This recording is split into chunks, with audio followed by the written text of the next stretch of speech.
Evening viewers, I don't think that is the question. You just ask that question and I answer you. It must be placed within the context. I mean, since Sivambi was unveiled as the new NRM cadre. So what? Since elections, I mean, we've been seeing before elections, we saw all that was done to make sure you destroy political parties. After elections, you know what has been done. I have always told people here that President Museveni has never liked multi-party politics. And he used to tell us until in certain parliament when he said, after winning elections, was it 2016 when he said, now I'm going to finish to make sure I finish these parties. And that's when he took up Simanyi, Betty Among, the minister, the former minister for, is she still the minister for gender? And the wife of first lady of UPC, then Kamya, then he took all these people and said he has been focusing. This is the truth. I'm not lying. He says it openly. He has been focusing on destroying opposition, destroying parties. He wants Uganda to be equal to NRM. Could this be the last day? Let me explain when you ask me, because it is not yes or no. We put everything within the context. We Ugandans who have been watching, and when you see what has happened, for instance, if you all get all the vice presidents of NUP, arrest them, put him, I'm so happy, I don't know whether that is true. I'm seeing that Jody, that woman whom we have been, you know, do you know what the women have been doing? Contributing, fundraising small money to feed the children of Lina Zedriga and that Jody woman. They don't have school fees, they don't have what? You arrest all these vice president of the party, the president himself and his wife now, I think, I don't know where they are, and his son was saying 2,000 are arrested and we have killed 30, and then you know Mwanga Chivumbi and what is happening to him. I mean, all these are aimed at destroying the parties so that everything becomes, so that Uganda is equal to NRM. He doesn't know that NRM is a party which is part of Uganda. And the Ugandans are not all in NRM. And political party dispensation allows different alternative opinion. But he has aimed at destroying these parties. And the other day I saw him expressing his condolences to political parties because they are dead. He has managed to kill them, and not only kill parties, but kill even human beings, other people. So please, you Kagwanjara, don't come here to discuss this man. If he's scared of his life, everybody has been scared, okay? People are so scared. They are gripped with fear. Even this man seated near me. I'm telling you, in his heart, this Dombo here, in his heart, there is this voice of Miria Matembe. I know him. Sure. We work together. What are you talking about? But he feared now, and he wanted to eat and enjoy. Why should he suffer when others are enjoying? But in his heart, I'm telling you, he is thinking like I'm thinking. Okay. So how much of a betrayal is Sivambi's defection to the struggle? Finish. I don't talk of betrayal. I'm reaching the point. Those people who are tired, who don't see any hope, who know they will kill them. If you see this Mwanga Chivumbi, I really cried. Because I know Mwanga Chivumbi to be a distinguished man. You know, we used to come here and debate, and now you kill, you go to his house, you kill his people, his relatives, and you think as if they are chicken or what. So when people watch say, Munange, I think when Wafira Muroge, let me tell you, you were not here, I think, when Rure was chased away, you know, the president, when he was arrested, and then the Uganda mobilized themselves and went. Twagararure, Obatufa to Fe, Twagararure. When they reached Katwe there, at that, they find all these mambas around the roundabout. They said, Banange wanwafira muroge. They ran away. Now, abasigaram other political parties, wafira muroge. They look themselves that if they can stay here and suffer, they must be bewitched. And therefore, for me, I don't blame anybody. So what is the big signal in Nsibambi's crossing? But Nsibambi is just one individual. Why are you telling me of Nsibambi when I'm giving you the context in which where even everybody will run away? But coming down to Nsibambi, I saw a click. I think Besige had long ago realized that Nsibambi was that type of person. What do they call them? Kanonya. Fragile, or what are they when they are not sure? Things like that.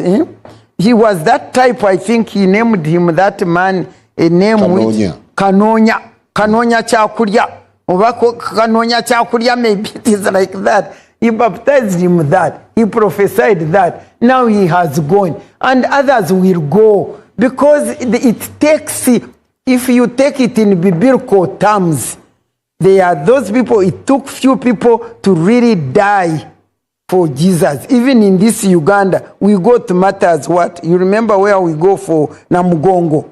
You think everybody died. Others abandoned the religion, but some of those people, they stood firm and they died for their cause. Well, Honorable Dombo, Honorable Miria, you earlier hinted on Museveni's deliberateness in crushing the opposition. Politically speaking, could these be dark days for politics in Uganda?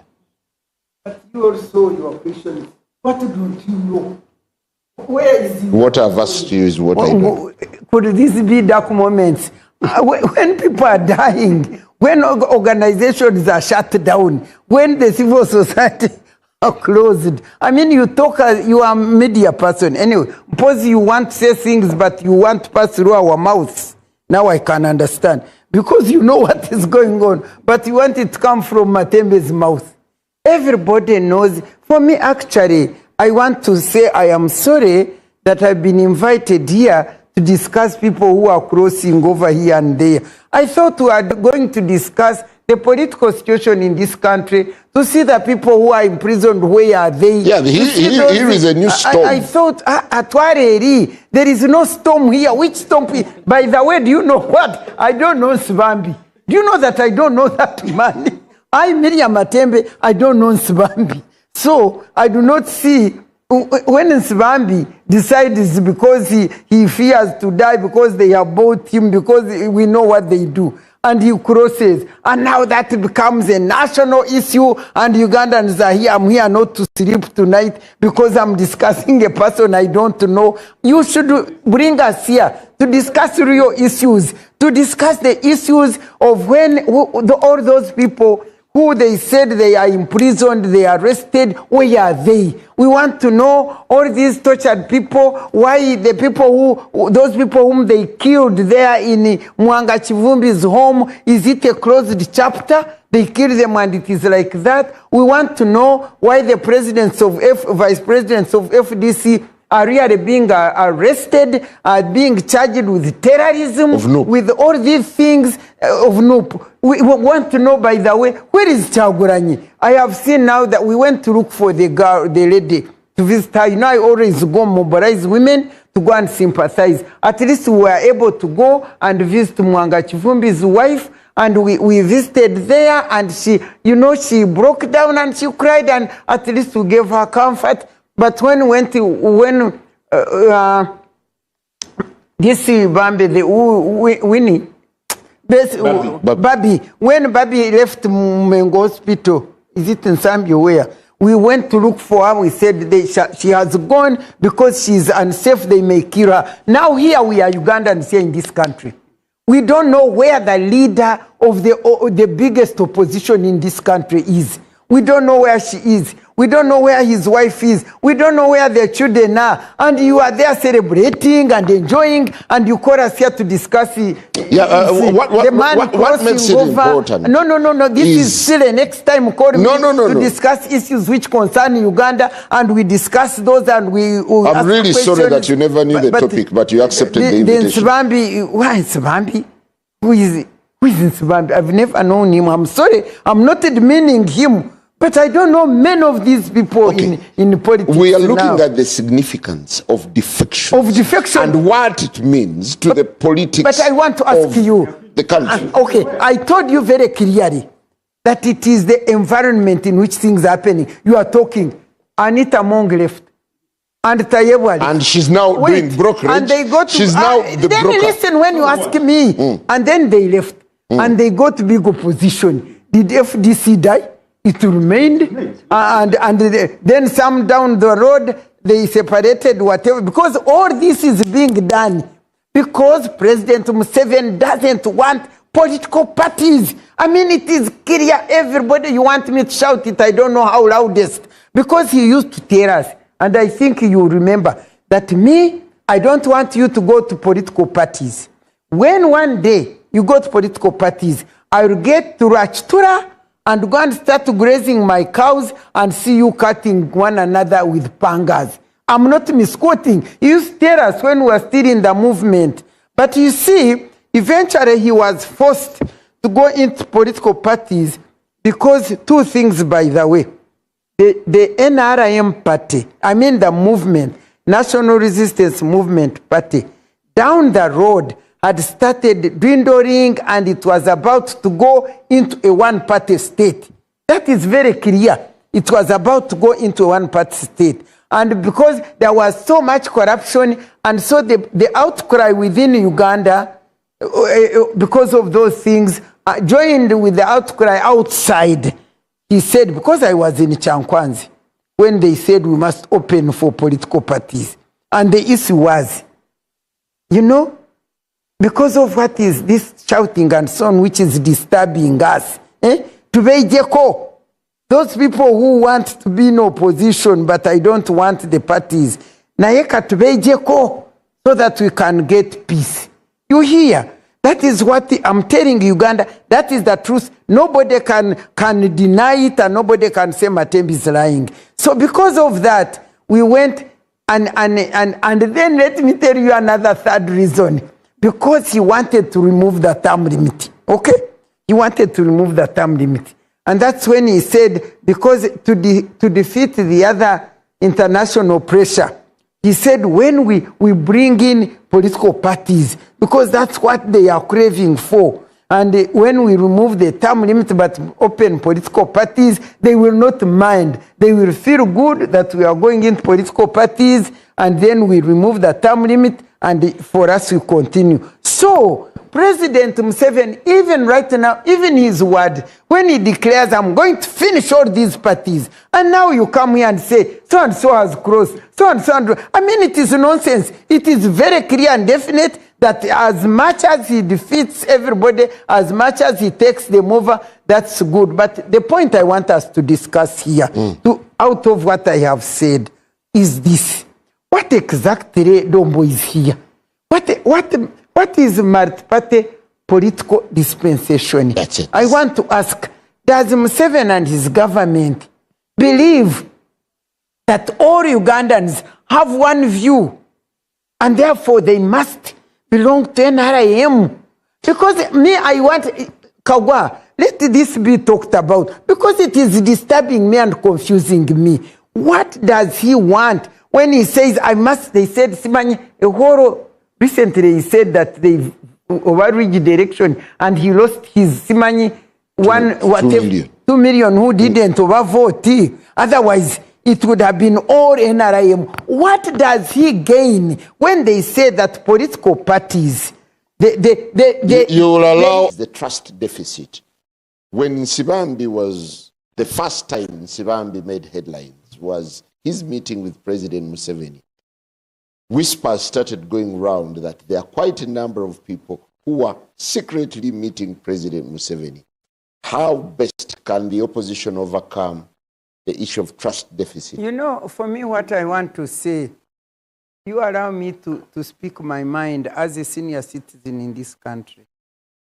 I saw the multi-party political system in Uganda, which failed. In fact, by the end of Obote's government, I think there was only one person, I've forgotten him, who was still not a UPC person. Okay? Which shows that the multi-party political dispensation or multi-party democracy in this country has been facing challenges. I mean, took over, and then there was this Obote too, and I think when he came also, some people who were in deep, actually they were killing them, some of them ran, some of them had to cross over and join. Okay? Now, when NRM came here, I mean the National Resistance Movement, which I embraced. In NRM, the one I know, at that particular time when we served, all of us, we leaders, were driven into leadership by the commitment of delivering Uganda and changing Uganda to be also a good country like others, where even there is peaceful handover of power. So what was driving us? I mean, you've been seeing President Museveni's videos when he was young, trending. The words he was saying very clearly. There's nobody who could not have followed or gone in the movement because of the expectations of Ugandans. We are tired of all this suffering, killing people and so on. Now in the NRM, we were like we said in a bus. I would stand in that parliament and I would support what the government is saying, and it goes right, and tomorrow it is saying what is wrong, and I will stand up and oppose it, and if it fails, and I would still remain as a Ugandan, interested in Ugandan and serving Uganda. You hear? Unfortunately, down the road, because of self-centeredness, I have already said it here, if President Museveni came with a vision for this country, as he expressed in the 10-point program, down the road, his love for power to exchange his vision for this nation. And instead of focusing at Uganda and its people, it now became self-centered. Taking yourself, you want power to use it for your self-interest. And because of that, the corruption came along the road. The NRM system of government, which had redeemed Uganda actually from a ditch and put it on the firm foundation, went down, and because of self-centeredness, because we lost the focus, and down the road, they said, multi-party, come here. Now, when multi-party political system came, the president did not want it. I will say it again and again because he himself with his words says, I will finish you, I will kill you. For me, I wouldn't mind if the political parties, and by the way, sometime I told him, President Museveni, you have missed out handing over power peacefully, when he removed the term limit. Then I told him, sir, one thing I would ask of you, you let the parties build themselves and give them the political environment to build the parties. I said at first, your party will certainly win. The other party, the opposition, will get like 30 or 20%, but you will be known in history as one who was a father of the good multi-party political system. I shared it to him. I told him when I was parting company with him. And he said, I'm not going to fight parties. I told him, these parties of FDC, these are your own people. They came from the bush with you. And now NRM also, they are these people from the bush and others. And we had said that the good multi-party political system will be born by NRM as a system. And I said that the NRM has produced this and this. So please don't fight it. I'm sorry to take long, but we have discussed these things. Yes. Now, I'm coming to my conclusion. Now, what I've seen now, that the political parties are not needed. If anything, when they remain, it is all fight. Some Ugandans, distinguished Ugandans of brain, sense, and intellect, cannot have opportunity to govern this country because they are in opposition. Therefore, wait, what I want to tell you, for me, what I would like to see, Tabit, is if we can decide that since we cannot take political parties, if we can make a government of national unity, so that we say, like I was in NRM, I would stand up today, I oppose something, and tomorrow when it is good, I support it. So if we constitute a government of national unity, what this will mean, it will mean that now we have come together as Ugandans. Even those of political party, I mean the opposition and the NRM, and you come as a government of national unity and you focus on building Uganda and not building a party and breaking the other party when the parties cannot work. In fact, me, I want to propose that there should be a national dialogue in this country which will discuss how a government of national unity will be constituted so that all of us, instead of saying they have bought this one, you talk like Mao. Mao is distinguished. We know he's a good person. He would serve, he do. But when he went, they say that one is a fool now. But if you constitute a government of national unity, even everybody who is intelligent, who is wise, they can come and run the government together because the parties are not working. And some people are discarded, are thrown out as rubbish because they don't belong to NRM, and that doesn't work. Well, Honorable Dombo, thank you. Honorable Matembe, as we take a very short break, do you still feel any motivation to be part of the struggle, given the kind of politics that is playing out now? For me, my struggle in this country is for equality, justice, and fairness. And I cannot stop struggling. But the point I want to say, I don't know whether I'm the only one who sees what is happening in this country. Because like Mapenduzi was talking, condemning political party. Me, I don't know, you know how FDC had to be destroyed. The way messages suffered, the way they would arrest them, the way they would torture them. So those ones now left. When NUP arose, you people, this Mapenduzi person, even before elections, how many times was NUP's office raided? The computers are taken, their information is gone, the office is broken into, the people arrested and put in prison, and all these things started much earlier and come into election campaigns. You know all that went on, how this man, Chaguranyi, suffered. He's supposed to take this route to go to campaign. They close him. He's suffering. Resilience, he persevered, and then that notwithstanding, his people were arrested. The vice presidents are now in prison. Others, people are killed. I mean, I don't know. Am I the only one who is seeing this? For me, my major thing is, okay, once we get political parties, if they are disorganized in their own way, okay, we condemn them, we'll say organize yourselves. But when they are deliberately fought, as if this man, Mapenduzi, he doesn't live in Uganda, I don't know. Are some people not living in Uganda?